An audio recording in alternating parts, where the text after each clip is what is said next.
João, Evangelho segundo João, capítulo 1. Nós vamos ler do 1 até o 14.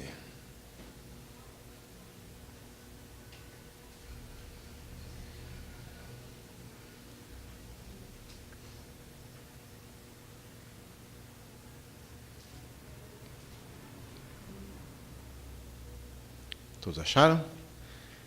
Diz assim a palavra do Senhor. No princípio era o Verbo, e o Verbo estava com Deus, e o Verbo era Deus. O Verbo estava no princípio com Deus. Todas as coisas foram feitas por intermédio dele. Sem ele, nada do que foi feito se fez. A vida estava nele, e a vida era a luz dos homens. A luz resplandece nas trevas, e as trevas não prevalecem contra ela. Houve um homem enviado por Deus, cujo nome era João. Este homem veio como testemunha para que testificasse a respeito da luz, a fim de todos virem a crer por intermédio dele. Ele não era a luz, mas veio para testificar da luz, a saber, a verdadeira luz que, vindo ao mundo, ilumina todo homem. O Verbo estava no mundo, o mundo foi feito por intermédio dele, mas o mundo não o conheceu. Veio para o que era seu, e os seus não receberam. Mas a todos quantos o receberam, deu-lhes o poder de serem feitos filhos de Deus, a saber, aos que creem no seu nome, os quais não nasceram do sangue, nem da vontade da carne, nem da vontade do homem, mas de Deus. E o Verbo se fez carne e habitou entre nós, cheio de graça e de verdade, e vimos a sua glória, glória como do unigênito do Pai. Até aí a nossa leitura. Meus irmãos, quando nós nos aproximamos aí do Natal, e às vezes, mesmo sendo crentes e mesmo conhecendo a velha história, como diz um hino, muitas vezes nós somos tomados aí de tantas correrias com as festas, correrias com as compras, correrias com as dívidas, né, que vêm das festas e das compras, correrias com viagens e tantas outras coisas. É possível que nós, em algum momento, a gente acabe se distraindo com tantas luzes, com tantas coisas que atraem a nossa atenção, a nossa agenda, os nossos pensamentos, que, de alguma maneira, talvez nós deixemos de focar naquilo que é o essencial. Como a gente brinca, né? O pessoal comemora o Natal, mas esquece do aniversariante. E esse texto de João nos faz voltar ao básico, nos faz voltar à essência, nos faz voltar àquilo que é fundamental. João começa a sua narrativa da vida, do ministério e da morte de Jesus com esse trecho que é quase poético. Se você prestou atenção aí, você viu que algumas palavras se repetem vez após vez. Você deve também ter percebido que há várias metáforas muito bonitas nesse texto aqui que nós acabamos de ler. Talvez você tenha até notado que há um ritmo nas frases, como se fosse de fato um poema. A gente só não declamou aqui, mas seria possível fazer isso. Talvez João tenha escolhido essa forma de se expressar, quase poeticamente, porque ele tinha resolvido introduzir o seu evangelho, não como Marcos, por exemplo. Marcos também conta a mesma história, ou seja, a vida, o ministério e a morte de Jesus, mas João decide introduzir a sua narrativa de um modo muito diferente. Se você se lembra, Marcos começa justamente no início do ministério de Jesus. A primeira coisa que ele conta é como Jesus saiu e foi batizado por João Batista, seu primo. Então João começa um pouco antes, ele resolve retroceder um pouco mais na história. Mas não apenas como Lucas. Lucas, você deve se lembrar, começa a sua narrativa da vida, ministério e morte de Jesus, não no seu ministério, mas ele conta da infância de Jesus. Antes ainda, ele começa na gravidez de Maria.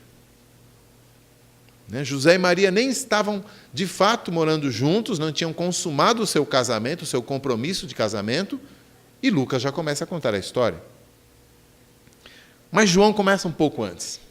Ele quer voltar um pouco antes, ele quer realmente ir ao básico de toda essa história. Ele sentiu que precisava retroceder no tempo, até mais do que Mateus. Mateus, vocês devem se lembrar, começa bem antes de José e Maria. Ele começa falando da descendência de Jesus, ou seja, daqueles que o antecederam, da sua linhagem. Ele começa com Adão. Quer dizer, ele volta no começo da história da humanidade. Milhares de anos. Mas parece que para João isso ainda não é o bastante. Ele começa a contar a sua história antes sequer que houvesse história. Porque você que é um estudioso aí, você que lembra das aulas de física, você sabe que desde Albert Einstein, ou seja, já faz mais de um século, que a ciência afirma que o tempo só existe no espaço. Tempo e espaço estão juntos. Se não houver espaço, não tem tempo. Isso é o que a ciência diz. E João, de fato, começa numa época em que não havia época, numa história em que não havia história, num tempo em que não havia tempo ainda. Porque ele diz, no princípio. E quando ele diz no princípio, lá no versículo 1, nós até poderíamos pensar, João está falando do princípio de quê? Princípio do ano? Princípio do mês? Princípio da semana? O que princípio é esse? Mas isso somos nós, brasileiros, que poderíamos entrar numa dúvida, poderíamos discutir a respeito disso como se houvesse alguma dúvida. Porque João está escrevendo para evangelizar judeus. É verdade. João percebeu que, apesar de todo o esforço apostólico para evangelizar os seus próprios compatriotas, parece que havia algumas resistências entre os judeus para crerem que o Messias, que eles tanto esperavam, tinha vindo. Essa era a mensagem dos apóstolos. O Messias chegou. E João, então, deve ter lido Mateus, Marcos e Lucas e percebido que algumas coisas que Mateus, Marcos e Lucas não contaram eram muito eficientes na hora de evangelizar os judeus. Eram coisas importantes de se falar para os judeus para evangelizá-los. E Mateus, Marcos e Lucas não tinham contado isso. Então João vai e conta. E algumas coisas que Mateus, Marcos e Lucas já tinham contado, ele nem se preocupa em contar de novo. Se você já leu os 4 evangelhos, você deve ter percebido como João é diferente dos demais. E me parece que foi esse o motivo. Ele tinha o objetivo de evangelizar judeus e ele trabalhou nesse sentido depois que os outros evangelhos já tinham sido escritos. Mas eu dizia então que com esse propósito de evangelizar judeus, esse começo do evangelho de João ganha uma clareza muito grande. É impossível, simplesmente impossível, que qualquer judeu daquele século ou de qualquer século lesse essas palavras no início de um livro e não se lembrasse do início de um outro livro imediatamente. Quando João começa no princípio, ele obviamente está trazendo à memória dos seus primeiros leitores, judeus como ele, judeus como Jesus, o início da Torá, o livro da lei, os 5 livros de Moisés incorporados na nossa Bíblia, que a gente chama de Antigo Testamento, né? A primeira parte lá da Bíblia, a Torá, o Gênesis, começa assim, no princípio, exatamente igual. Então é óbvio que cada judeu que leu essas palavras iniciais de João se lembrou imediatamente da lei, da Torá, do Antigo Testamento, que inicia da mesma maneira. E caso isso ainda ficasse sutil demais, João declara que o protagonista da sua história, que o principal personagem da sua história, é alguém que já existia. A gente não chegou a ler isso. No versículo 15 ele diz, nas palavras de João Batista, seu xará, aquele que vem depois de mim já existia antes de mim. Depois, lá no versículo 30, João Batista repete essa mesma expressão, ele já existia. Não apenas isso, agora já no texto que nós lemos, João diz no versículo 3 que aquele que estava no princípio fez todas as coisas, e todas as coisas foram feitas por intermédio dele. Depois, no versículo 10, ele repete esse tipo de expressão, quando ele diz que o mundo foi feito por intermédio dele. Esse verbo aí, fazer, ser feito, foi feito, aparece 20 vezes lá no primeiro capítulo de Gênesis. Você deve se lembrar, né? Deus está sempre falando e as coisas vão sendo feitas, né? Que haja luz, aquela expressão haja, é a mesma coisa traduzida aqui por feito, né? Seja feita a luz, e depois, e a luz acontecia, a luz era feita, e depois Deus ainda continuava trabalhando, né? Haja, houve, se fez, apareça, são várias as traduções desta mesma realidade de Deus fazendo lá em Gênesis 1, que João traz aqui, quando ele fala do seu protagonista, do seu personagem principal. Então, de fato, esse comecinho do Evangelho de João não ia passar despercebido por nenhum judeu dos seus leitores no seu primeiro tempo lá. Então, João introduz a sua narrativa sobre Jesus falando deste verbo, está na nossa Bíblia. Aí, se você tem uma Almeida revista e atualizada como a minha, está escrito o verbo, né?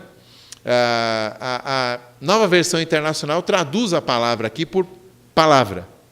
Traduz o termo ali em grego que está por detrás dessa palavra verbo aqui. A NVI traduz por palavra.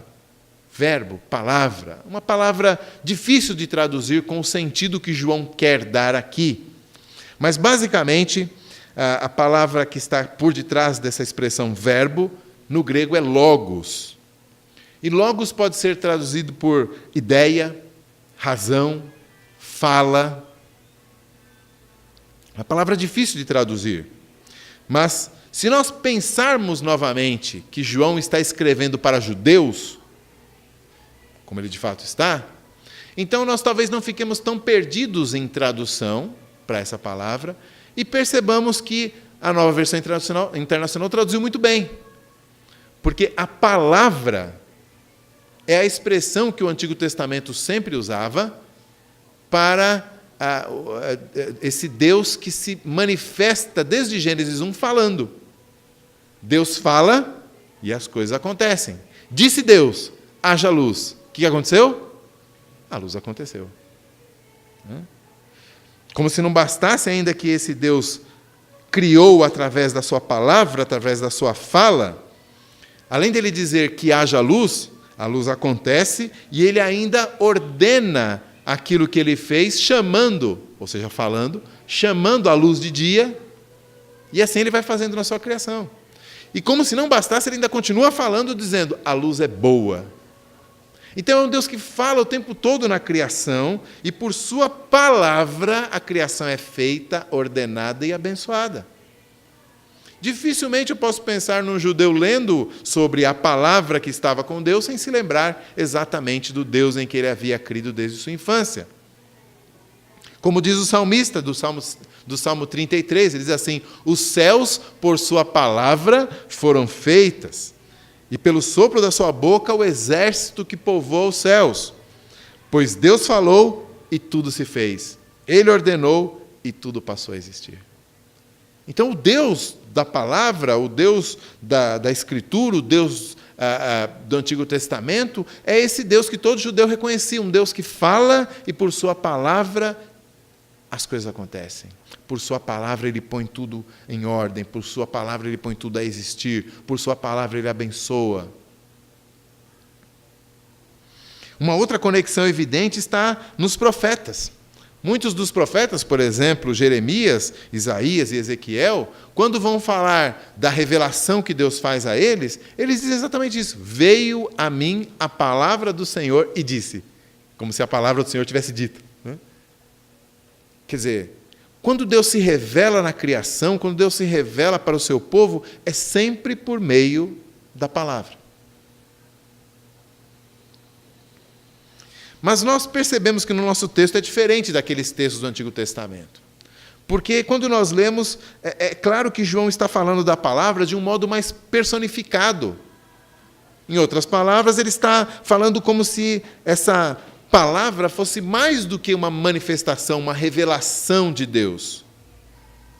Ele fala como se essa palavra fosse uma pessoa divina, não apenas uma manifestação divina.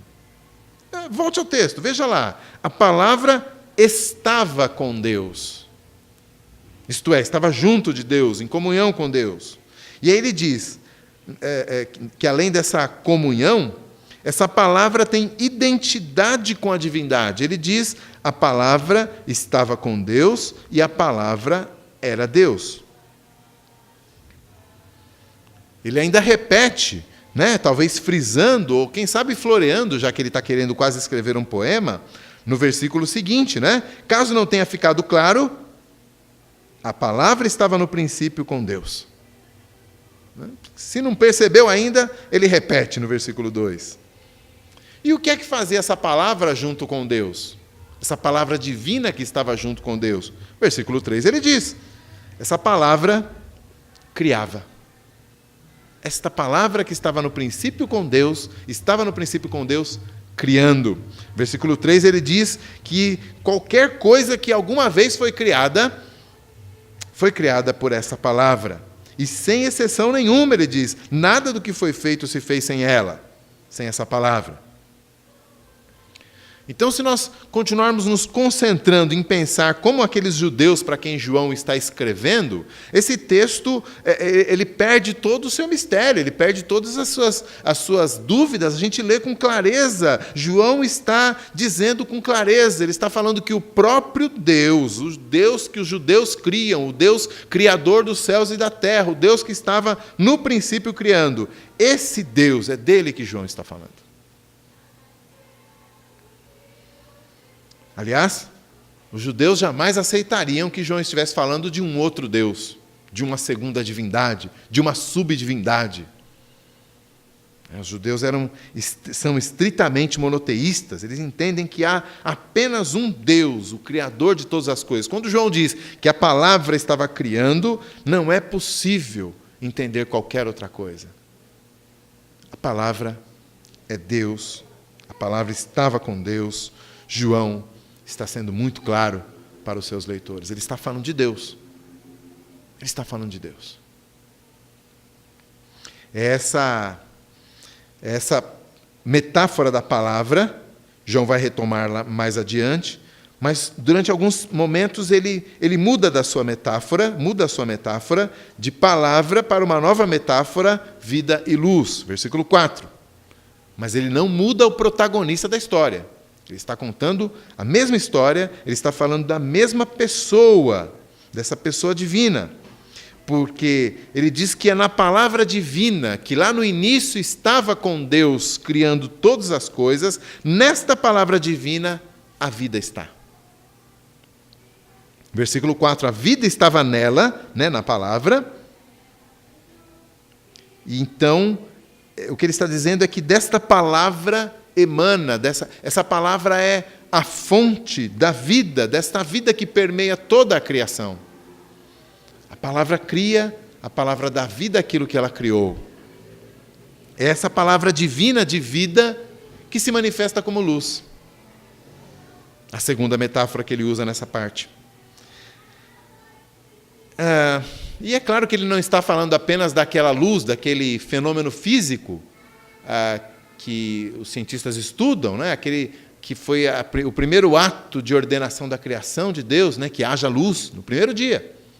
Não é desse sentido que João está falando dessa palavra como luz, dessa palavra de vida como luz, dessa palavra divina como luz. Ele está falando agora de uma luz que é a luz dos homens. A luz dos homens. Uma luz espiritual que brilha no meio das trevas humanas. Trevas humanas aqui que simbolizam, obviamente, o pecado. A escuridão espiritual na qual o pecado nos enfiou a todos. A humanidade lançada nas trevas espirituais, agora o Verbo, agora a palavra, agora o Deus Criador, por meio da palavra, brilha a sua vida no meio da morte do pecado. Brilha a sua luz no meio das trevas do pecado.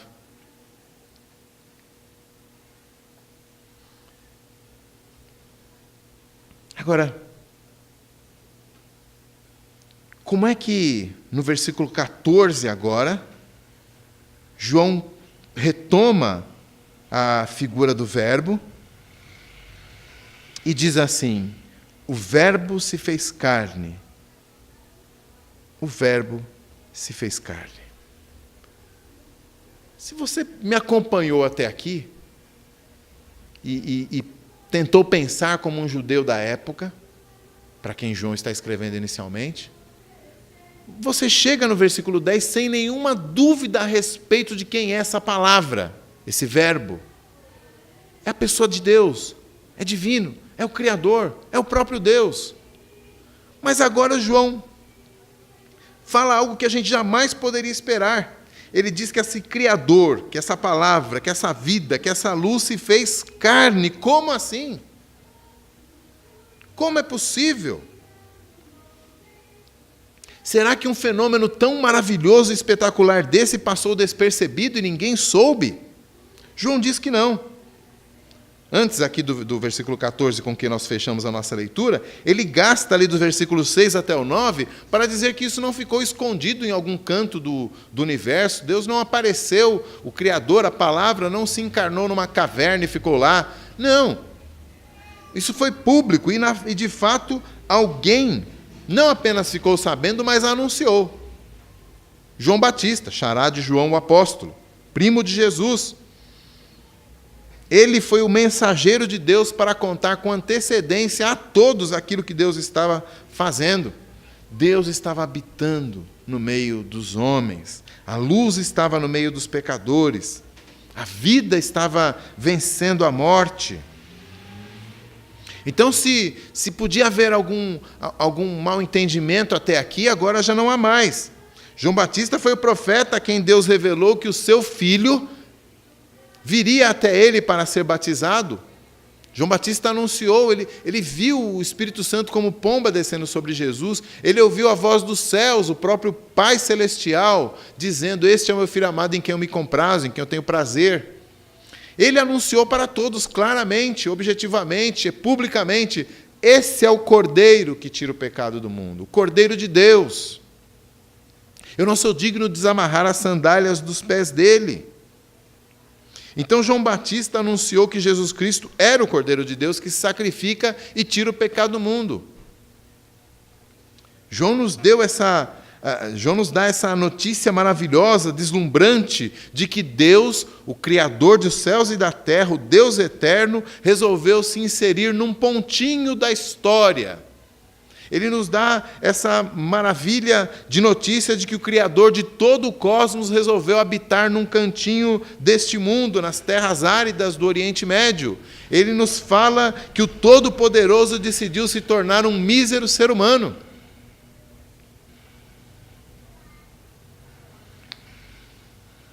Será que você, em algum momento, quem sabe até por esses dias, tem pensado ou sentido que a vida não tem muito sentido, não tem muito valor? A sua vida, talvez, você tenha sentido que não tem rumo, que não tem importância? Será que você tem pensado que esse mundo está abandonado? Será que você tem permitido que um sentimento de que esse dia após dia, semana após semana, mês após mês, já está acabando mais um ano? Será que você tem sentido que esse passar do tempo é um grande desperdício e que você não está indo para lugar nenhum? Será que de alguma maneira você tem pensado que a tua existência não tem um significado? Será que você tem ficado desanimado com as notícias, achando que a humanidade está perdida? Que as coisas não têm jeito? Que o mundo já era? Talvez você tenha permitido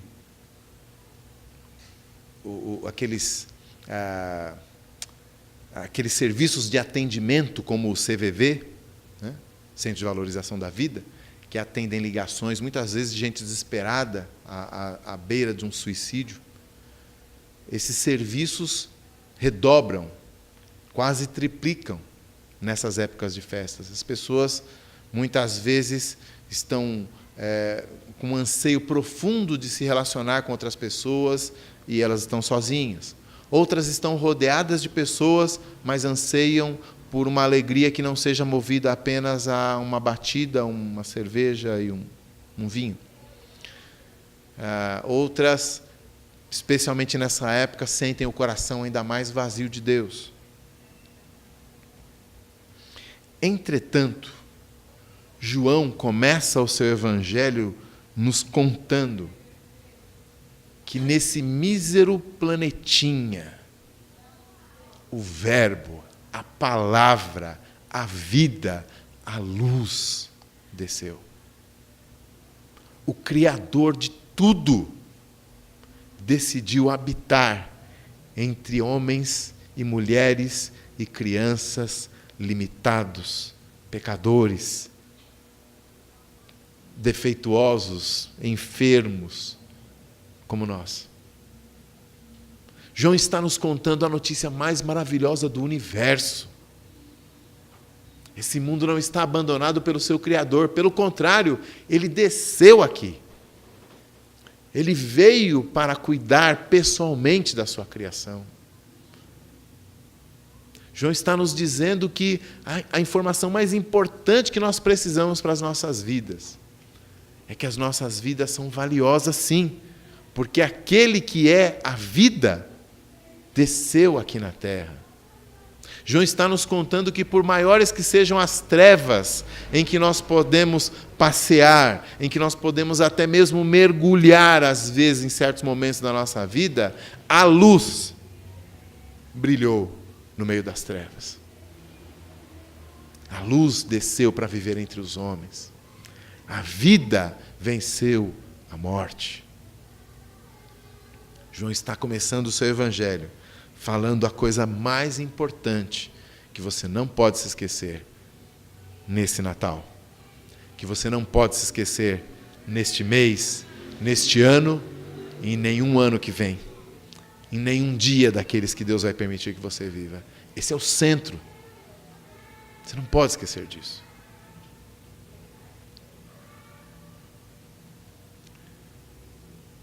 No entanto, enquanto está nos contando essas maravilhosas informações, enquanto está nos revelando coisas tão grandiosas, que fazem com que a gente olhe para os céus, meio embasbacados como aqueles pastores lá na região de Belém, que olharam a milícia celestial num coro, nós cantamos isso agora há pouco, e olharam e ficaram abismados com aquela maravilha.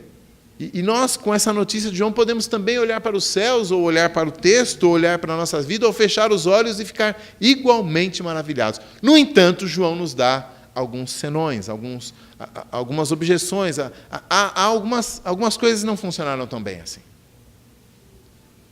João nos diz que essa história tão maravilhosa e inesperada, de como o Deus Criador dos céus e da terra resolveu sair da eternidade e entrar no mundo, tem alguns problemas, tem alguns senões.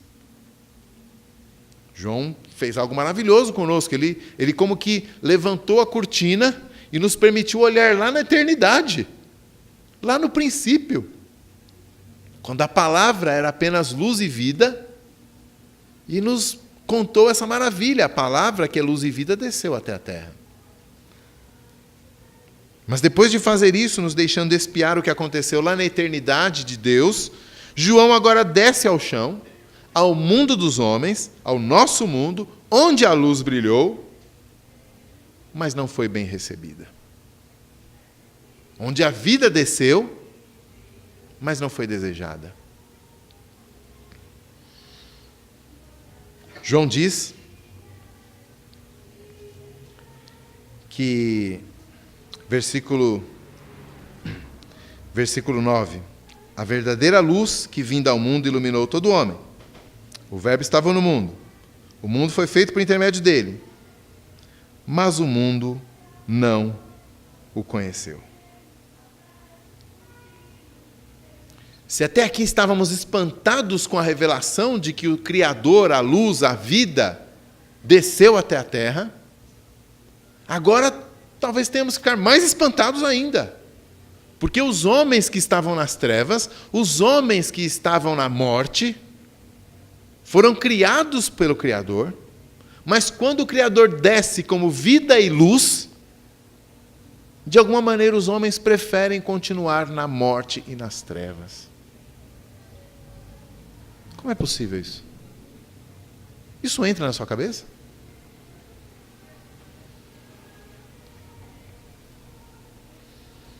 Veio para o que era seu, ele é o Criador, mas os seus não receberam, versículo 11.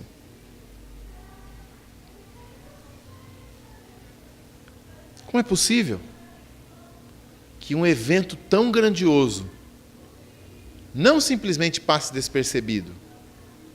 Não, não é isso. João anunciou. Os apóstolos anunciaram. Não é que passou despercebido.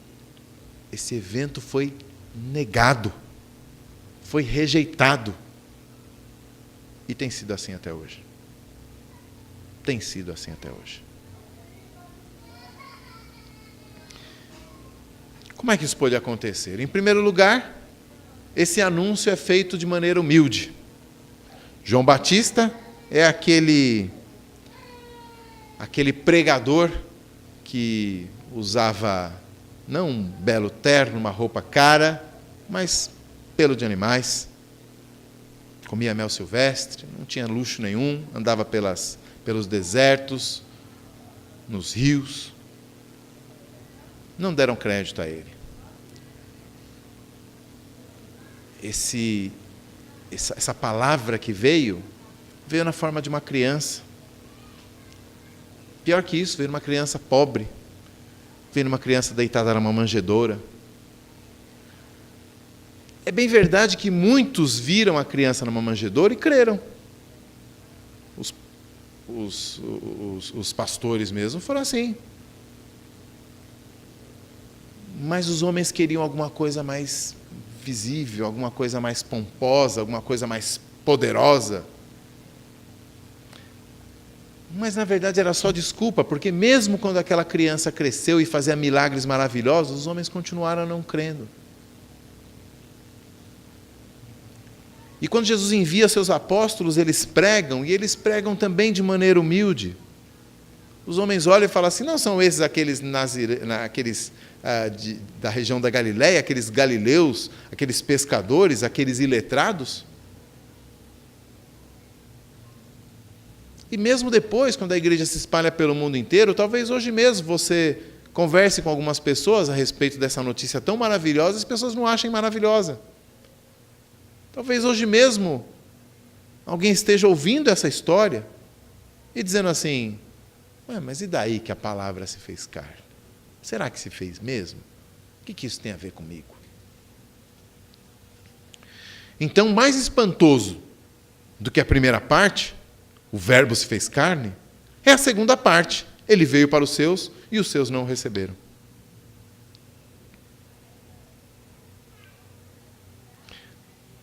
E o grande problema é que o texto nos diz que aqueles que creem no seu nome, de fato recebem a luz e a vida, que está na palavra, mas que aqueles que não creem no seu nome, aqueles que não creem em João Batista, aqueles que não creem na manjedoura, aqueles que não creem na cruz, aqueles que não creem nos apóstolos, aqueles que não creem na Escritura Sagrada, estes não são feitos filhos de Deus, pelo contrário, sobre eles permanece a ira de Deus.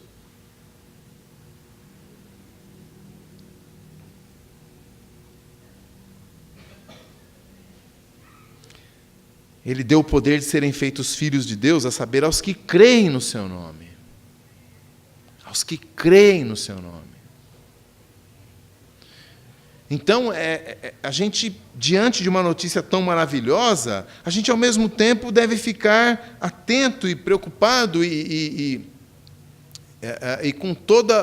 Essa mensagem tem que ser recebida com todo o zelo, porque, afinal de contas, é necessário ouvir essa mensagem e crer para ser feito. Olha aí o verbo de novo. O Criador, aquele que fez tantas coisas lá em Gênesis 1, agora aparece aqui não para fazer a terra, a lua, as estrelas, mas para fazer filhos de Deus.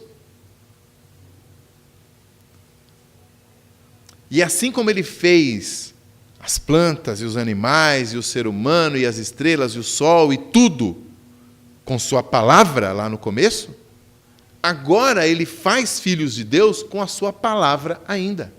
Essa palavra que se fez carne. É por meio dele, é crendo nele, na palavra que João Batista anunciou, ou seja, em Jesus Cristo, esse que nasceu na manjedoura, é crendo nele que nós recebemos essa luz e essa vida. Mas se não crermos, permanecemos na morte e nas trevas. Então essa não é apenas uma notícia maravilhosa, mas essa é uma notícia grave. Essa é uma notícia inquietante. Essa é uma notícia diante da qual eu não posso ficar passivo. Não posso ficar neutro diante desta notícia. Não posso bancar o isentão. Eu preciso me posicionar. Ou eu creio e recebo vida e luz, ou eu não creio e permaneço na morte e trevas. Ou eu creio e sou feito filho de Deus, ou eu não creio e permaneço alheio a Deus, inimigo de Deus.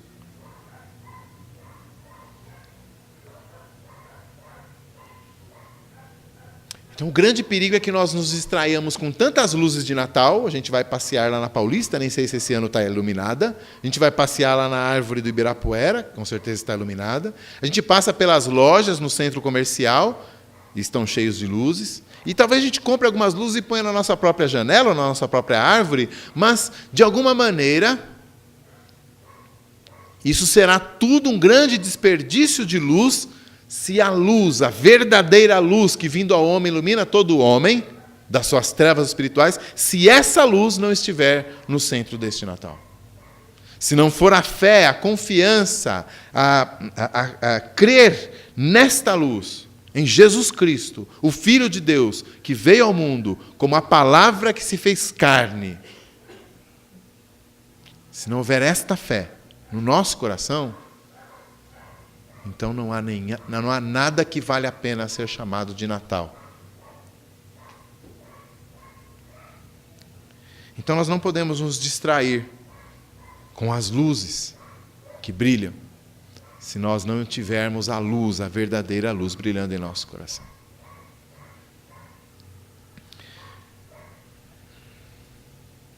Eu quero terminar com 3 aplicações. A primeira delas é que João nos leva muito perto do céu com esse texto. Ele nos faz espiar coisas que nenhum homem jamais viu, que nenhuma mente humana pôde conceber. Ele nos leva lá no princípio, onde a palavra de Deus estava criando tudo, mas ele nos mostra que essa mesma palavra desceu para habitar entre os homens e iluminar a vida dos homens, dar vida à vida dos homens. Que coisa estupenda! E a primeira aplicação que eu quero trazer é: o quanto disso está no teu coração quando você se reúne com seus irmãos para adorar num culto? Será que é possível que nós cultuemos a esta palavra encarnada como uma mera programação da igreja? Será possível que, de fato, nós consideremos um culto como apenas uma coisa que a gente agendou na nossa semana? Será que reconhecer que a palavra se fez carne e habitou entre nós, e pela fé habita em nosso coração, será que isso não deveria transformar a maneira como nós saímos de casa para cultuar a Deus? A maneira como nós abrimos a nossa boca para louvar, para cantar um hino que fala a respeito desta mesma palavra? Será que não deveria transformar a maneira como nós nos relacionamos com a vida de igreja, com a vida litúrgica? Como é possível sair de um encontro com a palavra do jeito que a gente entrou. Somente se a gente não entender que a palavra estava no princípio com Deus, que a palavra era Deus e que tudo foi feito pela palavra. Só se a gente não entendeu isso ainda. Como é possível crer nessa palavra e recebê-la em nossos corações como luz e vida e vivermos cabisbaixos e atolados pelo dia a dia, pelas tarefas, pelas lutas, pelas tribulações, sem conseguirmos levantar a cabeça e, gente, a palavra se fez carne.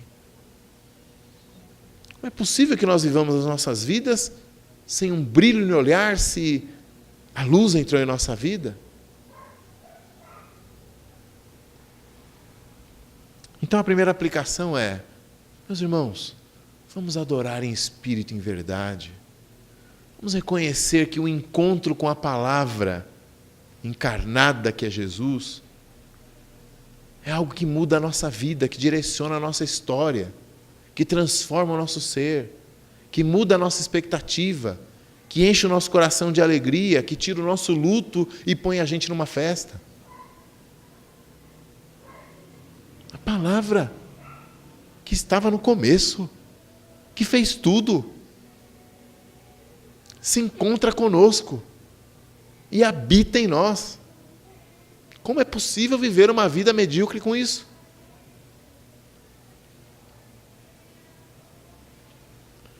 Uma segunda aplicação. Diante dessa mensagem grandiosa que João nos traz, João Batista não pode ser uma exceção. Ele tem que ser a regra, o modelo, o padrão de cada crente na palavra encarnada.